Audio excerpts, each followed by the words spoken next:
Saman akan menyusul. Warahmatullahi wabarakatuh. Saya membaca tulisan Lim Siang Si dan beberapa orang termasuk setro-setro pimpinan pembangkang dan beberapa orang pimpinan tempatan termasuk setro-setro daripada Perikatan Nasional yang telah memfitnah saya. Kononnya saya telah menyebut ayat Cina.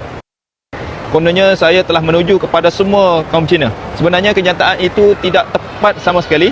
Posting itu menuju kepada dua orang manusia sahaja, iaitu Lim Siang Si dengan Albert Tay. Kenapa dikatakan jelas dan terang Lim Siang Si telah memfitnah JCOM menerima peruntukan sebanyak 16 juta setahun? Kononnya jumlah itu sangat tinggi dan membazir wad rakyat. Yang kedua, kenapa saya kata Albert Tay itu?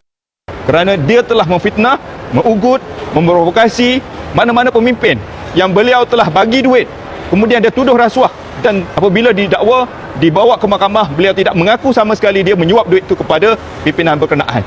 Sekarang dia melihat bahawa dia kononnya hero, rakyat-rakyat seluruh Malaysia, kononnya dia anti rasuah, sedangkan dia seorang Cina yang memberi rasuah. Jadi saya telah meneliti dan mengajak peguam saya seluruh negara dan telah menggerahkan semua rakan-rakan saya, terutamanya KOL dan di bawah saya, untuk screenshot, salin dan dapatkan copy link semua posting-posting berkaitan untuk saya ambil tindakan undang-undang. Laporan polis telah saya buat dan saya akan ambil tindakan seberapa segera mungkin bagi membersihkan nama baik saya.